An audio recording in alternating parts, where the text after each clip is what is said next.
anybody else who would like to share their, I want to listen to your personal experiences. So that will, I think, be a good justice to the ideas of the author. I think Yogesh Purohit wants to say something. Yeah, Yogesh. In one of this, the most important aspect of this book is, our education system teaches us a lot of things, but unfortunately, no education system in the world teaches us the most important things like money matters, interpersonal relationships. Now, this book is all about, the general conclusions that he's drawn about the interpersonal relationships and the interpersonal relationship between a man and a woman. I mean, see, in life, that is the most important relationship. For any family to grow, there has to be a man and a woman.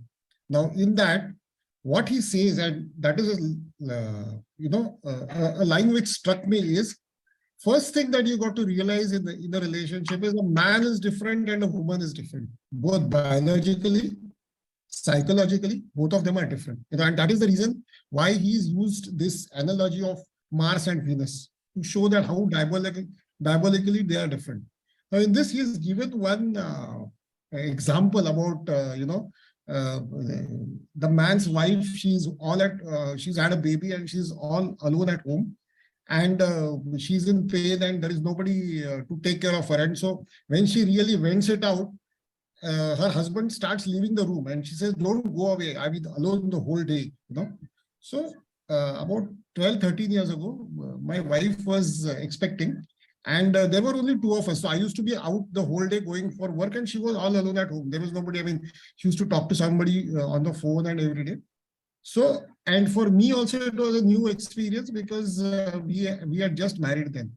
And it so happened that she was telling me something, and I was in my mood. I was thinking about something else, and suddenly she blew up, and she started weeping. And then I suddenly realized, I said, there's something. I mean, I just went around and I just held her, and then she slowly subsided. I didn't say anything for just 10 minutes. I just kept quiet. I didn't say anything. Eventually, that burst had died down, and then she said, "No, now I'm feeling fine." So that is one lesson that has stayed with me for the last 15 years of my married life is, you don't always need to say anything.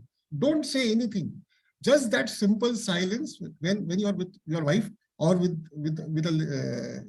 the other part is just either just listen, just let that, there are times when some things which a man may feel very trivial, like the maid has not come. For you as a man, the maid may not be very important, but for the lady, it means so many things which have gone wrong.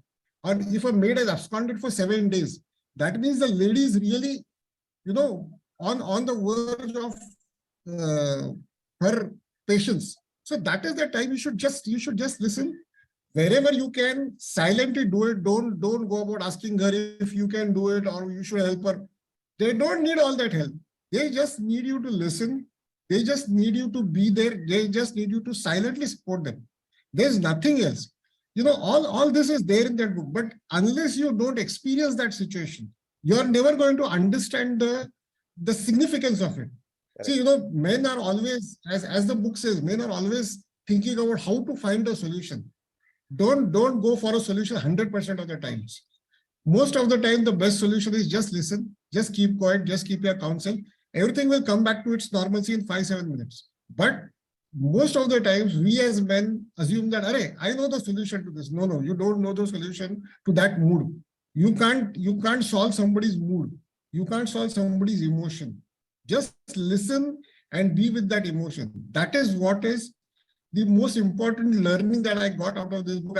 At periodic times, I keep on going back to this book to try and understand, and I found that it has helped me a lot. It has helped me improve because I grew up in a household where we were 3 men and my mother. So that was the only lady that I had ever known. So for me, after I got married at the age of 38, it was all a new learning. And I was lucky that somebody presented me this book much before my marriage. So I had a slight idea as to what road to take. But ideally, this is a book, you said 18 years. No, it is not necessary that you read it when you're 18. You should read this well in time when you're growing up, because it will tell you how to handle the other person. Men and women are integral part of life. Unless you don't understand what it takes on the other person, that relationship, whichever it is maybe a marriage, it may be a loving relationship, it may be anything. It is not going to really prosper if you don't have an understanding of relationships. So that is what is my biggest learning from this book. Super. Lucky. Your wife is so lucky, Yogesh. I mean, God bless the couple. And this is the empathy that we need, as he rightly said. And I reiterate what the author, John Grace, says, that again, the situation where the husband has arrived and the woman says that the maid did not turn up.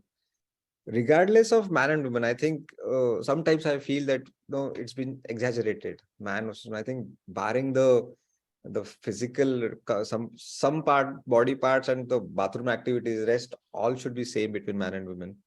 So if you could just empathize with the situation, that if I were in her situation and the maid did not turn up, and because I'm not used to do the dishes every day, it is a non-routine thing now, or whatever the chores are, of course even I'll get stressed out, right, being a man. So I think it is actually not about man and woman, but empathy doesn't come to us naturally, unfortunately. We always think from our point of view. If you could just take a pause and move away from our natural instinct and try to enter the shoes of the other person, be it girl or boy, husband or wife, whoever, or mother, father, and think from their point of view, our responses will automatically change. Sachi bol raha hu. For example, as a leader of Booklet, I have so many people working with me, and Farid is the most important part. Now, Farid is a man, I am a man, but still I'm pointing this example because it's about empathy and not man versus Mars versus Venus. Monday morning, he is here at 9:30, and typically a boss mentality guy will say, अच्छा चल जल्दी बैठ, अभी ये हमको ये करना है, उसको कॉल करना है, ऐसा कॉल आया था, ये ईमेल का रिप्लाई अर्जेंट देना है, वो बुक प्रिंट को दिया है, all the to do list, right?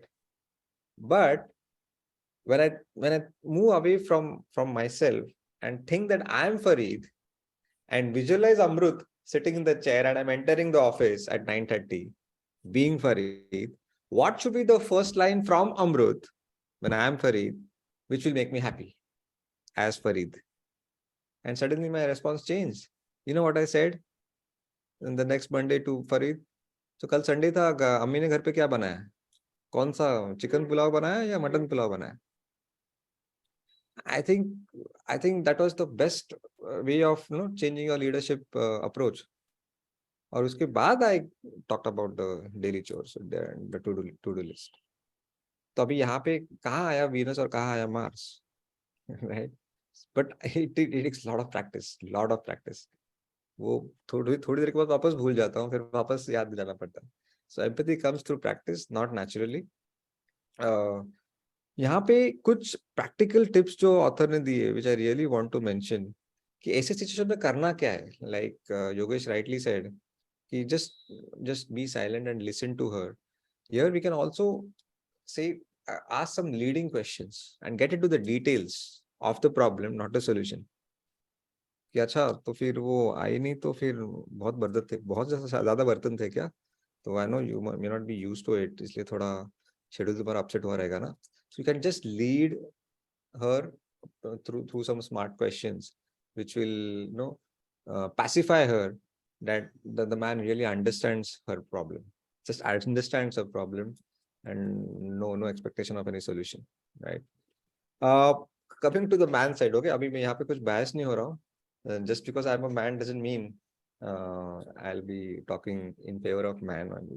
The author is a man, but he is so neutral and speaks so well about man and women both equally. Women, when the man goes in the cave, okay, और वहां पे when the woman expects कि ये बात क्यों नहीं कर रहा है, and then she concludes कि अभी ये मेरे से प्यार ही नहीं करता है, he's not sharing anything, but she should understand it is his natural way of dealing with the stress, and he will come out with his own solution. Men usually don't like to get solutions from women. You call it male ego, whatever.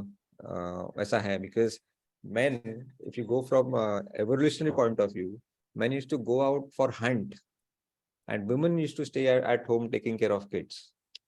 All right. So men evolved to be problem solvers, risk takers, and women evolved to be more conservative and risk averse.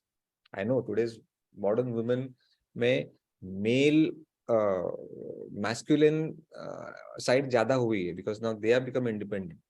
All right. तो वो एक बड़ा solution problem है जो दूसरे book में John grey ने बताया है, Beyond Mars and Venus. This is the 21st century book जो मैंने अभी तक पढ़ी नहीं है, पर थोड़ा बहुत मैंने उसके बारे में जाना है कि now women, because of their independence, shoulder to shoulder with the man, उनका masculine side अभी बढ़ने लगा है. They have also producing a lot of testosterone, and then they feel कि अभी मुझे इस मर्द की जरूरत क्या है. तो ऐसे मामले में मर्द का क्या रोल होता है?